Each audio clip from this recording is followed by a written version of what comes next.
welcome to another video in Making Sense of Multiple Sclerosis with me, Shirley. And today's video I'm going to talk about something that's on a lot of our hearts at the very beginning. Are you having trouble getting through to your GP or your doctor and you want to see a specialist? Or maybe you've seen a specialist and you're in the early stages of diagnosis and you don't know what's coming or what's going to happen. It's all a bit up in the air. Well, this video is for you.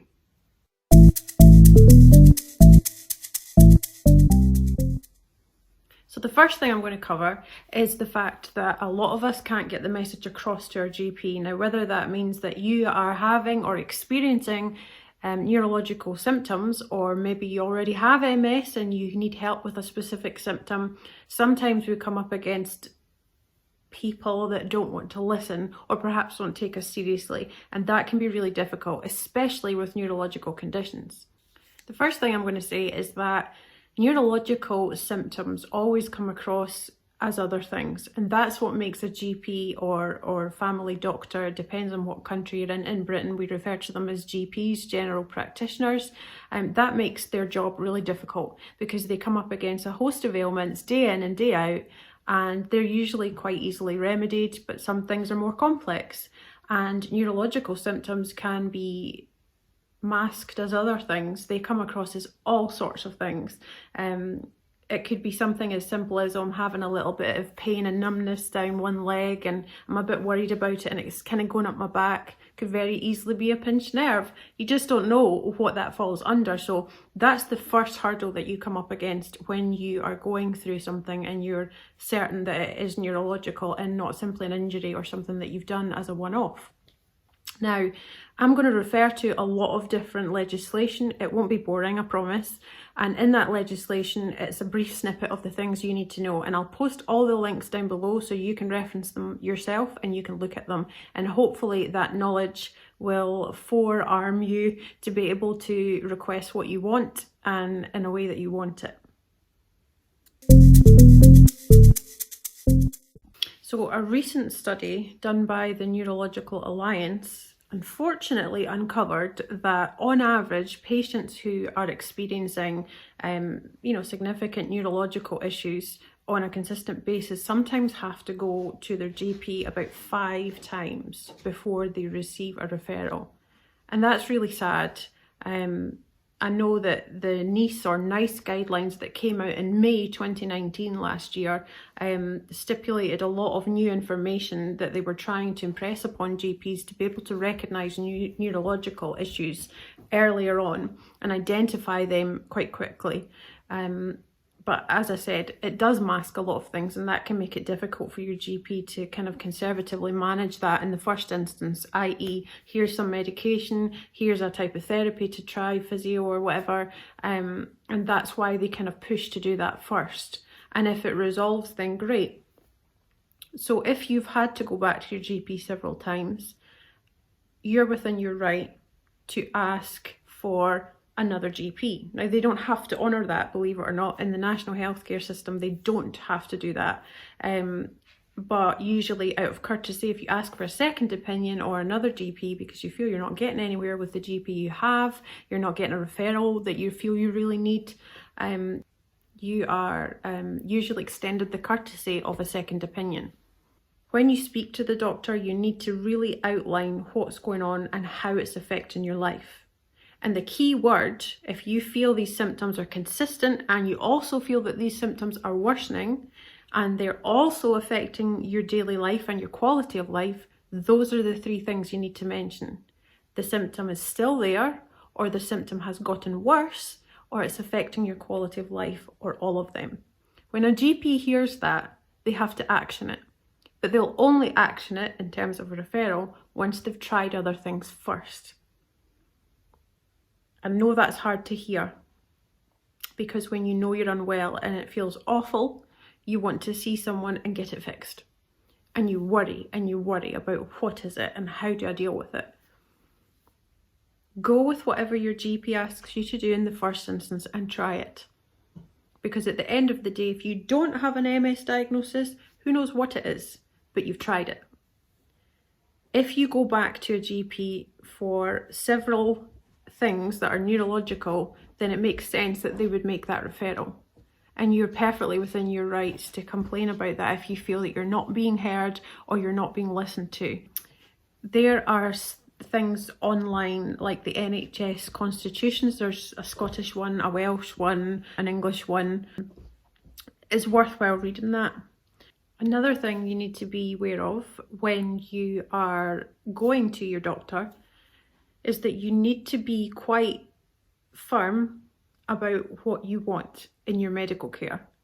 So you do find that you get a lot of people who will go to an appointment and it's like that, I'm going to go in and I'm just going to say this and I'm going to say that, and they get in there and they go, and you can see a visible change in their attitude and how they feel, and it's almost as if they're intimidated. So when you go into the GP, you need to be quite assertive about what it is that you want. If you feel that you can't be assertive and you can't articulate well what you're dealing with, because a lot of people go in to the GP and they don't actually get everything out because they get so clammed up, or they forget, or it all becomes a bit of a whirlwind for them.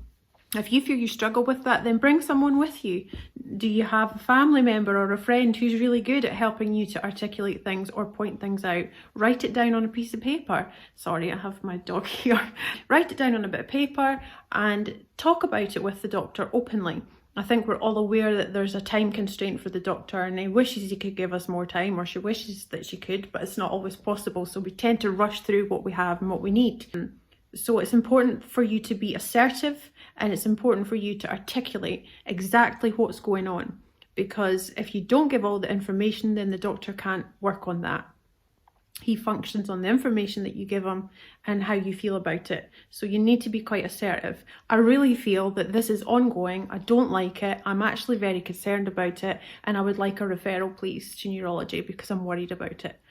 Very rarely, unless there's something else going on, will a doctor decline or deny someone's request to do that. If you've tried everything in the first instance and tried everything that's been put in front of you, very rarely would a doctor say no. So to summarise that first chunk, go to your doctor, do whatever he asks you to do, because I would highly doubt they would refer you straight away. If they do, you're very lucky. Do everything that they ask you to do, go back, and hopefully it would only be the second or third time that you had to do that. Be firm and be assertive about what you want and what you're looking for.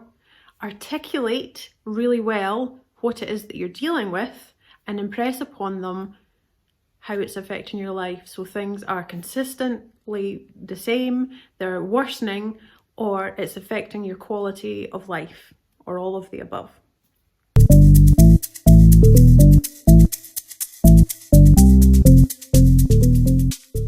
So the next part of the video is the actual process of diagnosis, and that's something that carries a lot of unknown for people. People feel really uncomfortable and anxious about it.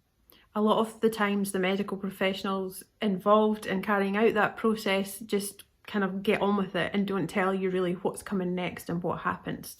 So to have a diagnosis of multiple sclerosis and to get that sorted, because you're fairly certain that's what it is, your GP will have referred you, that's the stage we're at now, to a neurologist.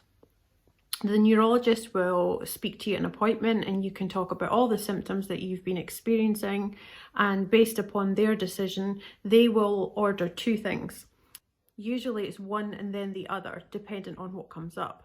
The first instance is usually a MRI scan, and the MRI scan gives the neurologist the ability to see exactly what's going on in the brain. Are there any areas of inflammation?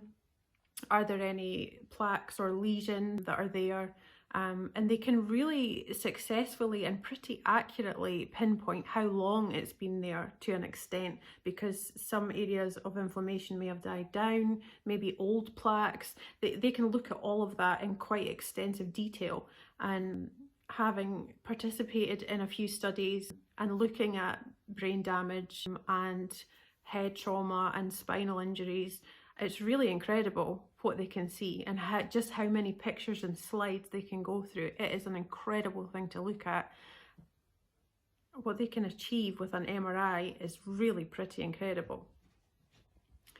That's not to say things don't get missed. I have heard several stories amongst MS peers that they've maybe gone through the process of diagnosis, and the initial MRI perhaps didn't show up the inflammation, and a few months later another one was requested and it did. So it can be missed, but for the most part it's a pretty intensive imaging system, so it's very accurate in that respect. MRIs. If you haven't had one before, don't be scared. It can feel slightly claustrophobic, but it doesn't last for long. If you lay down, you're given some headgear to secure your position so that your spinal cord and your brain can be photographed in a still position. The machine will then take you into this almost cylinder type thing. It's quite noisy, but for the most part you're given headphones, and sometimes if you're really special you get music to listen to, and you can even choose what music you listen to depending on your hospital and their provision.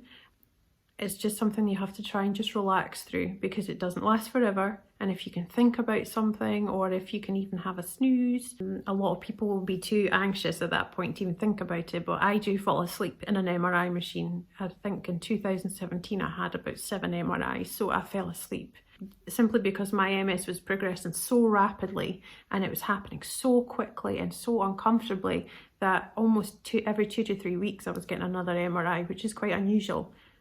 So yeah, I got used to MRIs, and now I take it as a full opportunity because I'm a mother and I work. I definitely seize the opportunity to have a nap.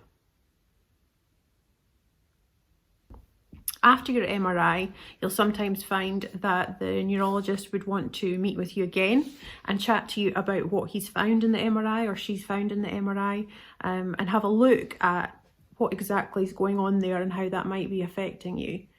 Now, if there are areas of inflammation, or if there's any dubiety about what he's found, he'll send you for a lumbar puncture or a spinal tap. The reason that they do that is because I'm trying to do something. I have a 13-year-old blind and deaf retriever, and all he wants to do is cuddle in. I do apologise for trivialising a really serious topic at the moment. The reason the spinal tap is done is because, I'm going to have to get rid of it, 2 seconds. So with the lumbar puncture, the process sounds really invasive and sounds really scary, but I can assure you it is not as bad as it sounds from a personal experience. Maybe other people have had bad experiences, but I really didn't find it horrible or scary or anything. It really depends on the person who's doing the process. And it was an anaesthetist or an anesthesiologist, I don't know what the proper term is, that did mine, so he knew exactly where he was going, and it was pretty much painless for me. In the lumbar puncture, what they're looking for is they're looking to extract your cerebrospinal fluid, which is actually, if you ever get to see a sample of it, it's pretty much just like water. It's completely clear. And they're looking for 3 different things typically. They're looking to see what level of white blood cells you have. Obviously, if there's a presence of infection or something, disease activity of some sort going on, your white cells will be a lot higher than they should be. The other thing is neurofilaments. If they find fragments of that in your cerebrospinal fluid as well, that shows that it's a structure that comes away from the brain, and that shows that the myelin is under attack when they find these little pieces within the fluid. Oligoclonal bands, I can never say that. Oligoclonal bands. Regardless, anyway, what they do there is they take some of that fluid and they use a procedure called electrophoresis, and they will put some of the sample onto a slide and they will put an electric charge into it. Sounds really crazy. And typically all of that will come together to make a band. Now, if they're oligoclonal, refers to 2 or more bands. So if there are 2 or more bands within that test, it shows that there's something going on there. On the MS Trust website, I think it was, it's something like 85 to 90% of MS patients do have 2 or more oligoclonal bands. What a tongue twister. So that's what they're looking for when they do your lumbar puncture. And it's really important for them to do that almost as a backup to what they might have witnessed in an MRI scan. When you go back to your neurologist, if this is the first time that you've experienced symptoms and you felt quite unwell and had a lot of issues with it, and there are areas of inflammation in the brain and the lumbar puncture backs that up, a lot of the times what they'll initially diagnose someone with is something called clinically isolated syndrome, which essentially means it's like MS, but it's just a one-off and we haven't seen it happen again. It's just an isolated incident. If that, however, comes back or continues over a long period of time, then they'll move on to the diagnosis of multiple sclerosis. So I hope that's made sense in terms of the process and that I haven't gobbled along too much, because I do that. I have to really edit these videos. You have no idea. I'm a talker. Can you tell?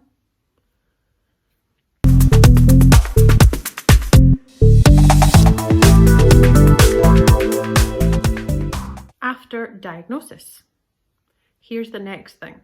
When you are diagnosed, you get presented with a wealth of choices, and that's great.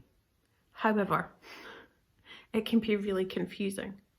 The first thing they'll do is diagnose the type of MS you have if they can. In the previous video, and what people wish others knew about MS, I talked about the different types of MS. There are several, but the three well-known types are primary progressive, secondary progressive, and relapsing remitting. Primary progressive is just a continual decline over time. It doesn't seem to come or go, it just continually declines. Secondary progressive is usually the next stage from relapsing remitting.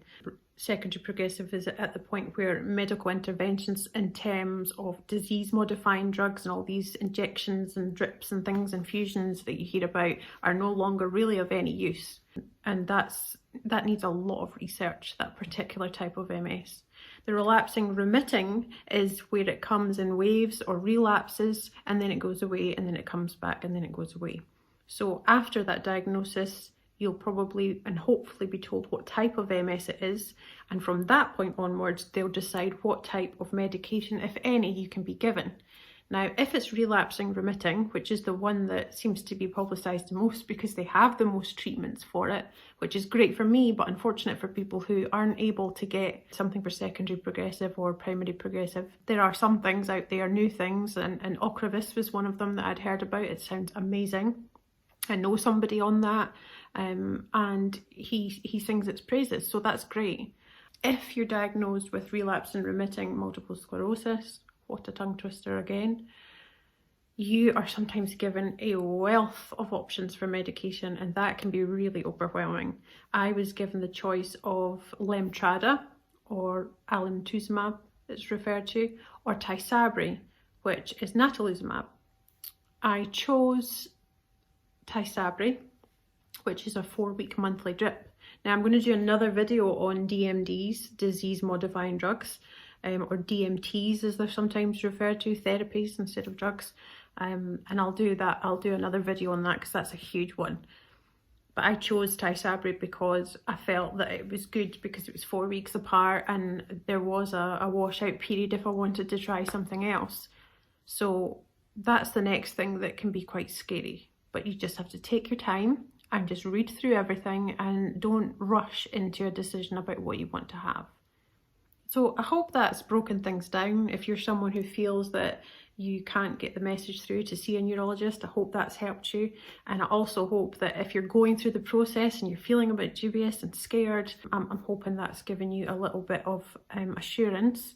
If there's questions or anything else that I can help you with, please message me or comment below, and I'll reference everything underneath the video that I've used so you can read for yourself. But please don't be scared. Please don't be scared. I know this is scary, and I know it's a time where you can feel very lonely and isolated. I have been there, and the difference was nobody was ever able to say to me, you'll be okay. Whatever happens, you'll be okay. Life might become different, might become challenging at times, but you will be okay. And sometimes you just need to hear that. You're not alone. You are not alone.